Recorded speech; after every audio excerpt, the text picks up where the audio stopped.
Today, I'm going to talk with you a little bit about our paper two, the literacy narrative. And since we use literacy narratives and memoir for our summary and response, you're already familiar with how they work and how things look.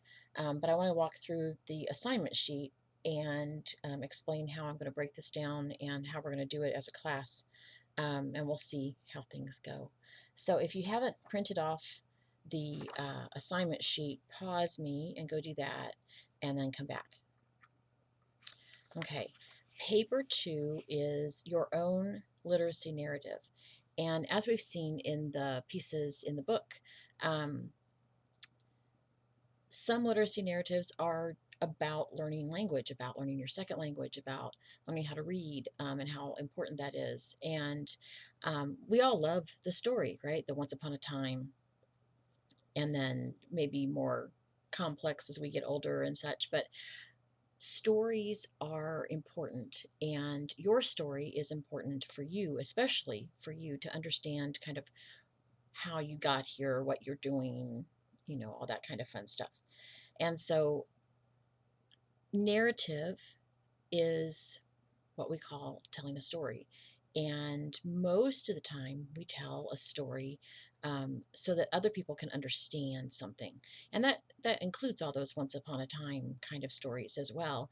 There's a whole body of work about how fairy tales are important to a culture because they let the little ones know kind of what the boundaries are.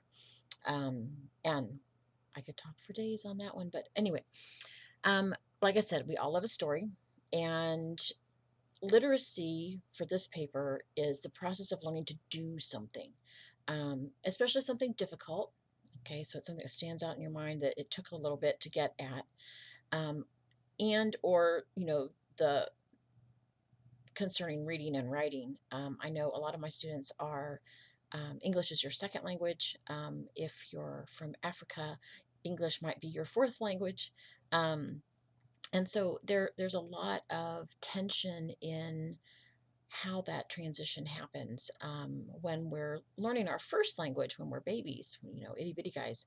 We don't consciously remember all that. We might know a few anecdotes from how we mispronounced things or what we thought this particular word meant and it didn't, but the actual process is kind of lost to us.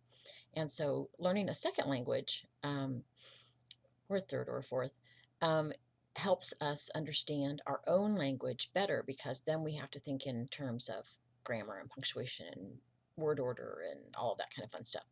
And most folks in their first language, that just kind of happens. We learn that by osmosis. Anyway, we need all kinds of literacy these days, of course. Making videos, online classes, computers, social media, Zoom, and other forms of that stuff. Um, Driving takes a certain amount of literacy, and not just the reading and writing part, but there is a way to learn how to drive that constitutes literacy. Maybe you are having your first classes in what your program will be, whether it's welding or plumbing or electrical or fire safety or EMS or nursing or whatever. There's a whole body of knowledge that you have to get through before you can actually do the job.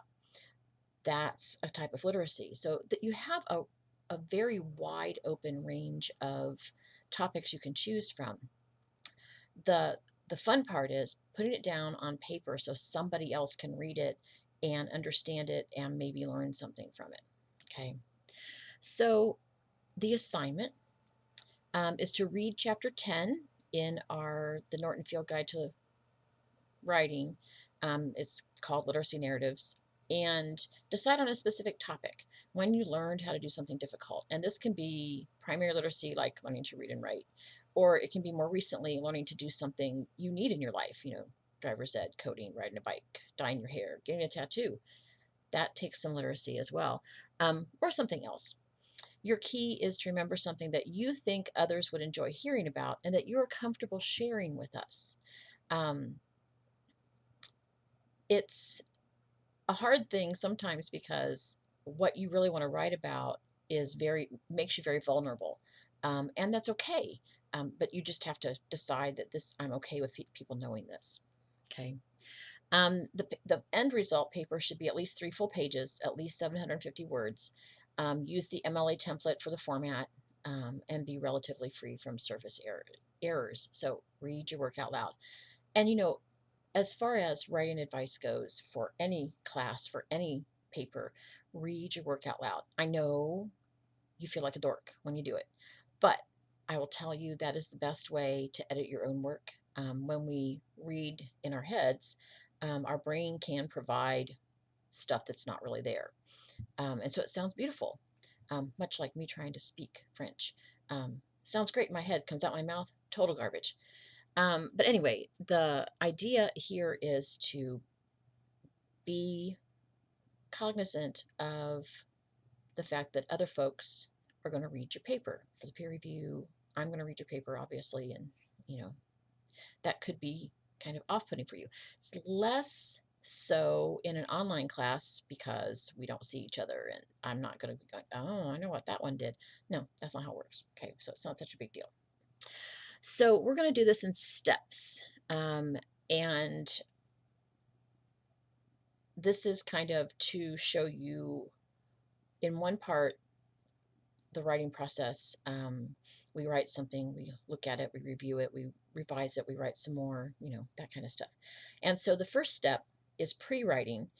This is a free write, and basically you're going to walk through the steps and respond to the various aspects of the paper from pages 96 and 97. That's in chapter 10. Okay. And it's called Generating Ideas in Text. Go figure. That is going to be due. And then step 2 is drafting the rough draft. We're going to put that for peer reviews. You have to do a peer review. There's, of course, a sheet of questions for you to answer. And we're going to use the discussion board again for that. Revising and reflecting. And then rough draft 2, you're going to revise and tweak your story. And then I'm going to see it and review that and give you feedback. And then you're going to do that again, more revising and reflecting, and then polishing and publishing, finish the last touches, walk through the grading criteria, post your final draft. Okay, so this is going to take us about 3 weeks to get through. So hang in there. On the second page is the grading criteria or rubric. What I do is I give you a list of things that if you want your paper to get a good grade, this is what you have to do. Okay. The successful literacy narrative. Okay. So you need an interesting introduction. Your first line should grab our attention. We should know what your story is about too. Remember, this isn't a murder mystery. Okay. At least I hope it's not. And so tell us up front, I'm going to tell you about the time I learned how to ride a bike. Okay. Make sure that we know what your story is about in that first paragraph. Make sure you're using vivid details, things that paint a picture for your reader about the setting. Okay, where did it happen? When did it happen? The time and amount of time. Okay, I was 5. It took me until I was 7, until I could take my training wheels off, whatever. And the people involved. Okay, you don't have to describe everything about everybody, but if they're important to the story, then yeah, we should get a picture of what they look like. A clear sense of the significance of the story. Why is this event important to you? Why should your readers care about it? How did it change you? How might your life be different without it? Okay, things to think about. Effective pacing of the events. What started all of this? How did you move through all the parts? In what order? When does the story end? Okay, every good story has a beginning, once upon a time, and then in the middle, and the end. Okay, we need to have those clear boundaries. And then a conclusion that gives us something to think about and helps clarify the significance of the story.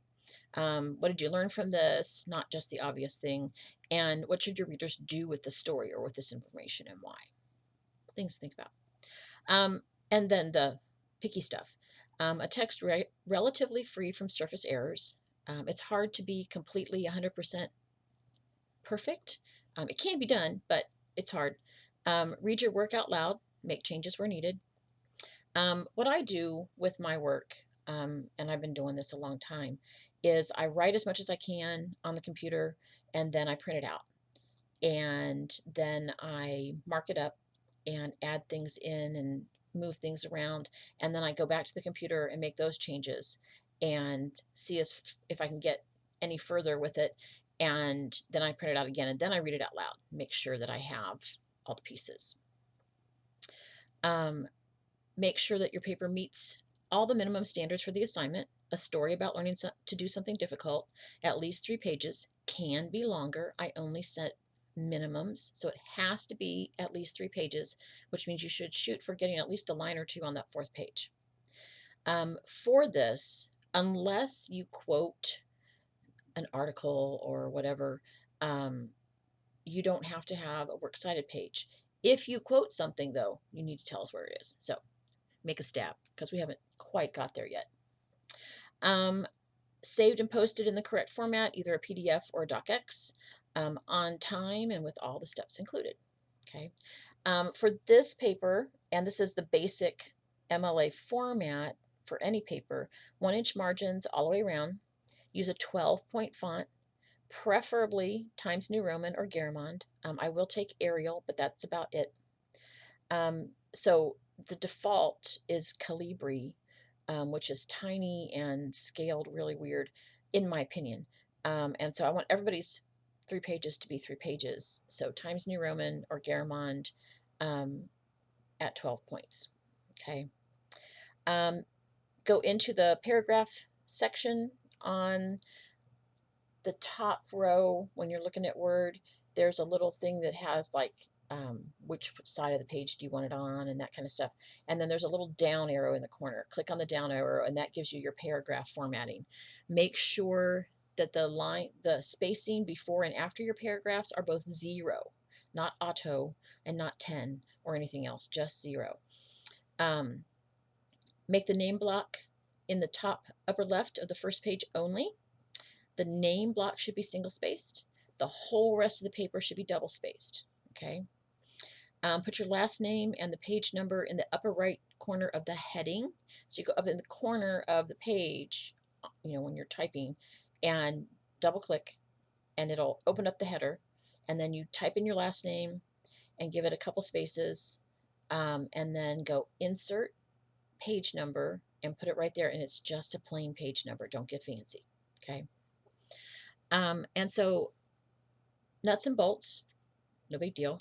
The first thing we're going to do in this paper, though, is the free write. And I think it's a fairly common assignment, but every semester I have students who've never heard of it, never done it. And so I want to just kind of run through this first little bit here, and then I'll get out of your hair for the day. Free writing is a very quick way to get a lot of words on the page so you can begin or add to any draft. The main idea is to just write whatever pops into your head without editing or evaluating. I even tell my students, when you're writing for a free write, if you don't know what to write, that's what you write. I don't know what to write. I don't know what to write. Pretty soon your brain kicks in. Somebody's making pizza. Okay, I'm now I want pizza. Okay, you can write that down so it gets out of your head, and then when you go back, make a timer for 3 to 5 minutes and focus on what you need to get down on paper. When you're done with the timed bit, read back through what you wrote. Cross out any humming. That's just how I think about it. Any place where you wrote something that doesn't fit with what you need to write about, like the I don't know what to write and pizza and that kind of stuff, or anything else that pops in there.